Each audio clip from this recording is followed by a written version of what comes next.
সকালে ঘোষণা, ইরানে ভয়ঙ্কর হামলা হবে, বিকাল গড়াতে আলোচনার সুযোগ দিতে হামলা স্থগিত, 5 মাসে 8 বার সিদ্ধান্ত বদল, ট্রাম্পের যুদ্ধ নাকি কমেডি শো। ফসকে গেল যুদ্ধের নিয়ন্ত্রণ, মিত্রদের চোখে ব্যর্থ ট্রাম্প। খুনোখুনি পছন্দ না আমার, ইরানের সঙ্গে চুক্তি করতে চাই বলছেন ট্রাম্প। এবং সর্বশেষ জানাবো, ইসরায়েল শান্তি চায় না বলছে তুরস্ক। দর্শক শুনছিলেন সংবাদ শিরোনাম, এখন জানিয়ে দেব বিস্তারিত সংবাদ।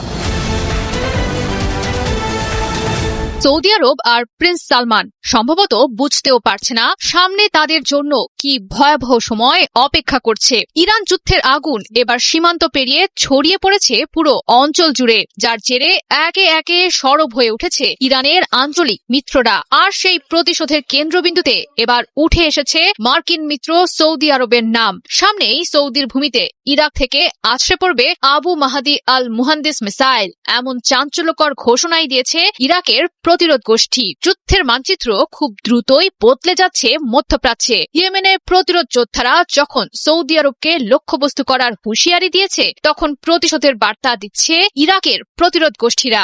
বলছে তেহরানের বিরুদ্ধে হামলার মূল্য এবার দিতে হবে রিয়াদকেও। তবে কি মধ্যপ্রাচ্যে এবার নতুন যুদ্ধ ফ্রন্ট হয়ে উঠতে চলেছে সৌদি আরব? ইরানের হয়ে হামলা চালাতে সম্প্রতি প্রথমবারের মতো আবু মাহদি আল মুহান্দিস নামে একটি ক্ষেপণাস্ত্র উন্মোচন করেছে ইরাকের সশস্ত্র প্রতিরোধ গোষ্ঠী। বাহিনীটির দাবি, মিসাইলটির পাল্লা প্রায় 1650 কিলোমিটার, অর্থাৎ ইরাক থেকে উৎক্ষেপণ করা হলে সেটি সৌদি আরবের অধিকাংশ অঞ্চল সহ উপসাগরীয় কয়েকটি দেশ এবং মধ্যপ্রাচ্যের বিস্তীর্ণ এলাকায় আঘাত হানতে সক্ষম, যার জেরে মধ্যপ্রাচ্যের ক্ষেপণাস্ত্র প্রতিরক্ষা ব্যবস্থার ওপর আরও চাপ বৃদ্ধি পাবে। পাশাপাশি আরও জটিল হয়ে উঠবে সৌদি আরব মধ্যপ্রাচ্যে থাকা মার্কিন সামরিক ঘাঁটি ও উপসাগরীয় অঞ্চলের নিরাপত্তা হিসাব। সামরিক বিশ্লেষকদের ধারণা, ইরাকের এই দীর্ঘপাল্লার ক্ষেপণাস্ত্র কর্মসূচির নেপথ্যে আছে ইরানের প্রত্যক্ষ প্রভাব। মিসাইলটি উন্মোচনের মাধ্যমে প্রতিপক্ষদের সামরিক বার্তা দেওয়ার পাশাপাশি রাজনৈতিক বার্তাও দিচ্ছে ইরান। জানান দিচ্ছে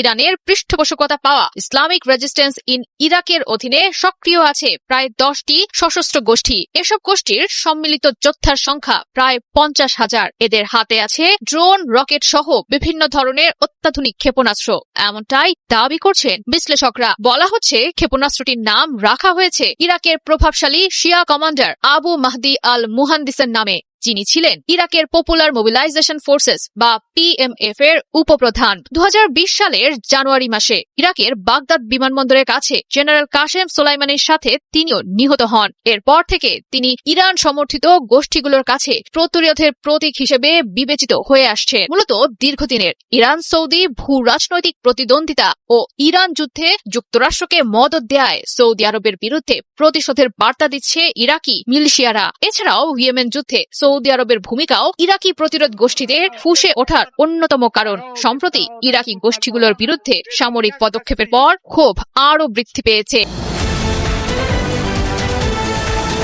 ইরানের IRGC মিসাইলটি ছুড়ল কোনো এক গোপন লঞ্চের থেকে। টার্গেটের দিকে 1000 মাইল বেগে যাচ্ছে মিসাইল। আমেরিকান রাডার টের পেয়ে গেছে তার গতিবিধির খবর। তারাও তৈরি প্যাট্রিয়ট অথবা থার্ড ইন্টারসেপ্টর নিয়ে। রেড লাইন অতিক্রম করেই হঠাৎ ইরানি মিসাইলটির ওয়ারহেড গতি পরিবর্তন করলো। আমেরিকান ইন্টারসেপ্টর ধরতে ব্যর্থ হলো ইরানি মিসাইলকে। ইরানের সেই মিসাইল আঘাত হানলো মার্কিন লক্ষ্যবস্তুতে। এটি ইরানের সেই বহুল চর্চিত মিসাইল খেইবার শেকান, যেটি আর আটকাতেই পারছে না আমেরিকা ও তার দোসররা। খাইবারের সেই ইহুদি দুর্গ ধ্বংসকারী যুদ্ধের নামানুসারে তৈরি খেইবার শেকানের মূল রহস্য লুকিয়ে আছে তার গতিপথ পরিবর্তনের দক্ষতার ভেতরেই। পেন্টাগনের যুদ্ধ কৌশলকে ধারাবাহিকভাবে চ্যালেঞ্জ জানাচ্ছে ইরান। ধাঁধায় ফেলে দিচ্ছে আমেরিকার গর্বের আকাশ প্রতিরক্ষা ব্যবস্থা। আর সেই চ্যালেঞ্জের সামনের সারিতেই আছে ইরানের মধ্যম পাল্লার ব্যালিস্টিক মিসাইল খেইবার শেকান। এটি ব্যবহারের কৌশলে চিন্তার ভাঁজ পড়েছে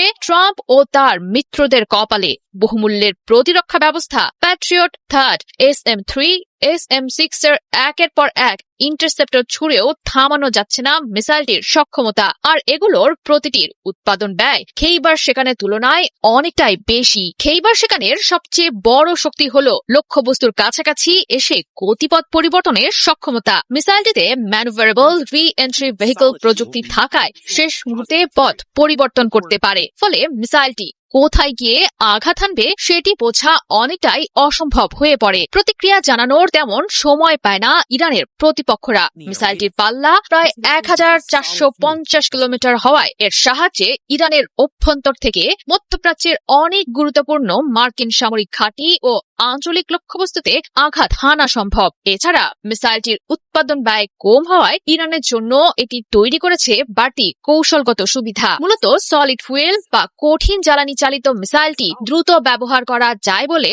এর ওপর ভরসা রাখছে ইরান। এর সবচেয়ে বড় সুবিধা হলো খুব কম সময়ে উৎক্ষেপণ করা যায়। নিক্ষেপের আগে জ্বালানি ভরার প্রয়োজন হয় না। ছোড়ার পর লঞ্চার দ্রুত স্থান পরিবর্তন করতে পারে, ফলে শত্রুর পাল্টা হামলায় ধ্বংস হওয়ার ঝুঁকি অনেকটাই কমে যায়। সামরিক বিশ্লেষকরা বলছেন, খেইবার সেখানকে নিয়ে হাইব্রিড মিসাইল কৌশলের নতুন ধাপ শুরু করেছে ইরান, যেখানে মিসাইলটির একটি নির্দিষ্ট বুস্টার বা মূল রকেট কাঠামোর ওপর বিভিন্ন ধরনের ওয়ারহেড বসিয়ে তৈরি করা হচ্ছে একাধিক অস্ত্র।